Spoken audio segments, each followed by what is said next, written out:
Le président des États-Unis et son épouse arrivent à la Maison Blanche, mais sont immédiatement séparés une fois à l'intérieur. Le président demande à ses collaborateurs de trouver quelqu'un qui lui ressemble vraiment cette fois-ci, et salue une femme nommée Monroe. Plus tard, un sosie du président appelé Dave fait la promotion d'une chaîne de hamburgers, et une fille demande à sa mère si c'est le président, ce à quoi la mère répond qu'elle espère que ce n'est pas le cas. Soudain, deux hommes en costume apparaissent et l'observent. Pendant ce temps, Dave arrive à son petit magasin et salue la secrétaire, après quoi il rencontre une femme en larmes qui l'aide en lui disant que tout le monde travaille le mercredi. Ensuite, un homme nommé Murray dit à Dave qu'il ne peut plus embaucher, mais Dave le supplie de l'aider et il accepte à contre-cœur. Dave le remercie et dit au revoir à tout le monde en partant. Arrivé chez lui en chantant à tue-tête, il est très surpris de voir deux hommes en costume entrer dans sa maison. Ils lui expliquent qu'ils font partie des services secrets américains et que son pays a besoin de son aide. Pour des raisons de sécurité, ils ont besoin de quelqu'un pour remplacer le président. Peu après, Dave vient de se couper les cheveux comme le président et lui ressemble, et son chef de cabinet, Bob, lui dit de dire au revoir et de se rendre dans la limousine. Le président prononce un discours et Dave se prépare. Dwayne, le membre des services secrets, attend avec Dave dans une pièce pendant que le président termine son discours. Soudain, le président entre et est surpris de voir la ressemblance avec Dave. Le président dit à Dave qu'il est un très bel homme, puis demande à son personnel de l'appeler en cas de guerre et s'en va. Ensuite, Dave prend la tête, suivi de ses gardes du corps et de son personnel, pour quitter le bâtiment. À l'entrée, il est accueilli par des applaudissements, commence à saluer, se retourne en criant « God bless America » et est traîné jusqu'à la limousine. Dans la voiture, il rit et dit à Dwayne qu'il s'est laissé emporter, précisant que le président a quelque chose de très important à faire. Au même moment, le président couche avec Monroe dans une chambre d'hôtel. Soudain, le président perd connaissance et, peu après, le directeur de la communication, Alan, annonce à Bob qu'il a fait une grave attaque cérébrale. Il dit à Bob qu'ils doivent appeler le vice-président, mais Bob lui répond qu'ils ne le feront pas et que c'est son tour maintenant. Dwayne reçoit soudain un appel téléphonique et demande au chauffeur de se rendre à la Maison Blanche. Bob dit à Alan qu'ils vont annoncer que le président a eu une légère attaque et qu'il se rétablira bientôt. Dave rencontre Bob et Alan dans le bureau ovale, lui disant qu'ils pensent qu'il a fait un travail extraordinaire et qu'ils veulent prolonger son service en lui disant d'essayer le fauteuil présidentiel. Il lui explique que quelque chose de très grave est arrivé au président et qu'ils doivent s'assurer que le public sache qu'il est toujours assis dans son fauteuil. Dave est surpris et demande pourquoi le vice-président ne peut pas le remplacer, et Bob lui répond que le vice-président est mentalement instable. Dave demande si cela est légal et Alan répond par une question, s'il devait emmener sa mère à l'hôpital pour une raison quelconque, brûlerait-il un feu rouge? Dave répond par l'affirmative, puis Alan déclare qu'en ce moment même, tous les États-Unis d'Amérique sont dans la voiture, malades, et qu'il doit les emmener à l'hôpital. On lui montre la chambre de la première dame, puis on l'emmène dans la sienne. Après avoir dit bonne nuit, Dave jette un coup d'œil à la chambre dans laquelle il va vivre pendant un certain temps. Alan explique à la presse que le président a été victime d'une légère attaque cérébrale, mais qu'il sera bientôt de retour. Bob dit à Alan qu'ils vont envoyer le vice-président en Afrique, le faire passer sous le bistouri et le forcer à démissionner, puis permettre à Dave de se nommer lui-même vice-président. Une fois que ce sera fait, ils prétendront que le président a une attaque beaucoup plus grave et il deviendra lui-même président. Un médecin dit à Dave qu'il semble presque n'avoir jamais eu d'attaque, lui demandant s'il a fait de l'exercice récemment, ce à quoi Dave répond par une liste de choses, dont l'escalade, et Bob tente de l'en dissuader. Bob et Alan s'inquiètent un peu du fait qu'il ne gère pas bien son travail, mais Dave leur dit de garder un œil sur lui et salue le personnel beaucoup plus chaleureusement que le président ne l'a jamais fait. Le personnel est confus et Dwayne leur dit que le président va bien. Bob demande à sa secrétaire de l'appeler pour lui expliquer qu'il a trouvé une femme et qu'il va s'absenter pendant un certain temps, ce qu'elle trouve formidable. Au cours des jours suivants, Dave se prépare à son travail de président, tandis que les journaux télévisés annoncent qu'il se porte bien et qu'il se repose, et que le vice-président a été envoyé en tournée dans 12 pays africains. Il montre à Dave comment le président tient le podium pendant qu'il parle, mais Dave les corrige et fait une impressionnante imitation, qui laisse Bob et Alan stupéfaits. Dave demande à garder un stylo qu'il a vu en souvenir. Plus tard, Dave rencontre la femme du président, Hélène, pour sortir sur le balcon de la Maison Blanche pour la presse. Elle lui demande avec qui il était ce soir-là, mais Dave ne comprend pas et la remercie d'être venu. Ne réalisant pas qu'il ne s'agit pas de son mari, elle lui exprime sérieusement qu'elle n'aime pas son comportement et s'en va.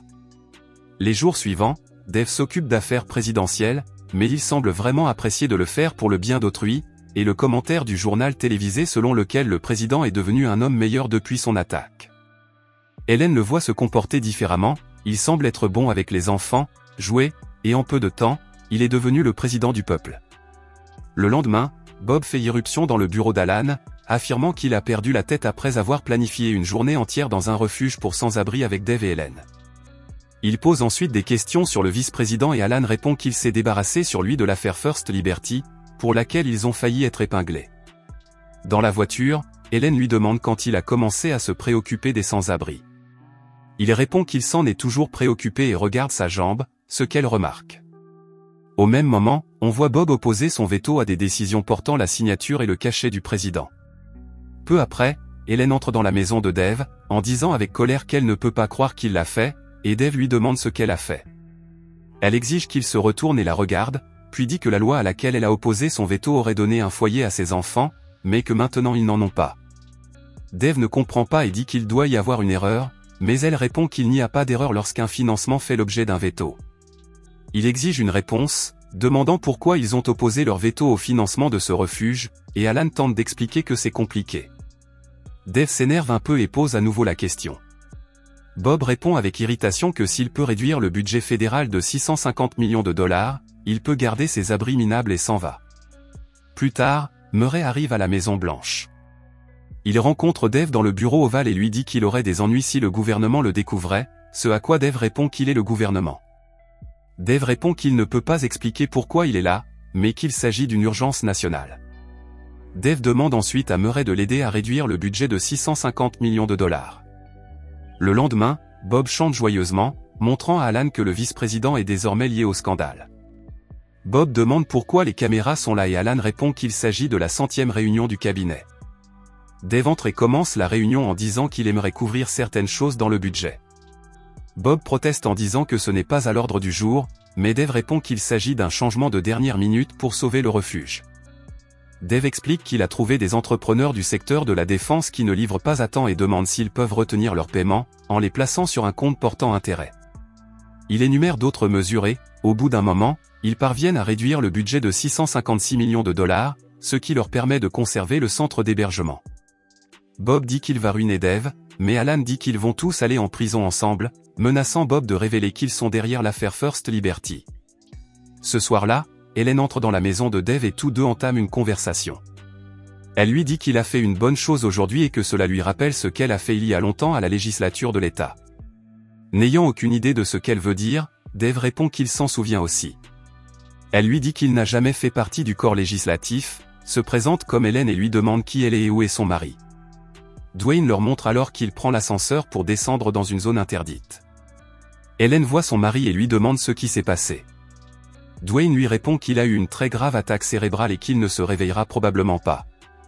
Hélène fait ses bagages pour rentrer chez elle, loin de la Maison Blanche. Dave entre et lui demande comment elle va rentrer chez elle, ce à quoi elle répond qu'elle n'y a pas pensé. Le lendemain matin, Bob est furieux et se précipite à la Maison Blanche, dans le bureau ovale. Il dit à Dave qu'il ne peut pas organiser de conférence de presse, qu'il n'est personne et qu'il doit lui demander son avis avant de faire quoi que ce soit. Dave se lève et annonce à Bob qu'il est viré. Furieux, Bob dit qu'il ne peut pas le renvoyer, mais l'ignore. Dave déclare alors à la presse qu'il a demandé à Bob, le chef de cabinet, de démissionner parce que lui et Bob en sont venus à croire en des choses différentes. Dave promet ensuite qu'à partir d'aujourd'hui, son administration trouvera un emploi à tous ceux qui le souhaitent. Ensuite, des reportages et plusieurs sénateurs de tout le pays affirment que le programme de travail du président est excellent. Lorsque Dave arrive au bureau le lendemain, le vice-président Nance le salue respectueusement et lui montre des cadeaux provenant de plusieurs pays africains. Nance lui dit qu'il sait qu'ils ne se sont pas toujours entendus et qu'il le respecte, mais il se met en colère et lui demande comment il a pu lui faire ça. Dave ne comprend pas et Nance lui dit qu'elle sait certainement qu'il n'a rien à voir avec l'affaire First Liberty. Dave dit qu'il va arranger les choses, ce qui trouble Nance. Alan explique ensuite à Dave ce qu'ils ont fait. Au même moment, Bob tient une conférence de presse, expliquant qu'il a découvert que le président est également impliqué dans l'affaire First Liberty. Dave s'en aperçoit et pense que Bob invente, mais Alan explique que c'est bien le président qui a fait le coup. Le lendemain, Le journal télévisé explique que le président a demandé une rare session conjointe du Congrès pour répondre personnellement aux accusations de Bob. Avant d'entrer, Dave dit à Alan de se détendre et de profiter du moment. Dave monte sur le podium et alors qu'il commence à parler, Bob regarde et Hélène fait de même. Dave commence par dire que toutes les accusations de Bob sont absolument vraies, mais que ce n'est pas toute la vérité. Dave prend ensuite des documents, expliquant que ceux-ci prouvent que Bob était également impliqué dans le scandale et qu'il l'avait planifié. Dave ajoute également que les documents prouvent que le vice-président n'a jamais été impliqué, affirmant que Nance est innocent. Dave s'excuse auprès du peuple des États-Unis d'Amérique pour ce qu'il a fait, mais au milieu de sa déclaration, il commence à bégayer et s'effondre soudainement. Les gens sont choqués et sont immédiatement emmenés dans une ambulance. À leur arrivée à l'hôpital, les médecins emmènent le président dans le bâtiment. Dwayne retourne à l'ambulance, où se trouve Dave. Alors que Dave dit à Dwayne d'être prudent, Dwayne dit sincèrement à Dave qu'il prendrait une balle pour lui, et Dave sourit, après quoi il rentre chez lui. Le journal télévisé explique que le président a subi une nouvelle attaque, plus grave, et qu'il est complètement incapable d'agir. Nance prête serment en tant que 45e président des États-Unis et, 5 mois plus tard, le président succombe et est enterré au cimetière national d'Arlington. Quelque part à Washington, la secrétaire de Dave et son ami Murray l'aident dans sa campagne. Alors que Dave trouve un emploi à une femme en lui disant que tout le monde travaille le lundi, Hélène apparaît. Dave s'approche d'elle et lui dit qu'elle est belle. Murray les regarde bizarrement et Dave conduit Hélène dans son bureau. Ils commencent à s'embrasser, alors que tout le monde les observe, Dave ajuste les rideaux de la fenêtre pour avoir un peu d'intimité.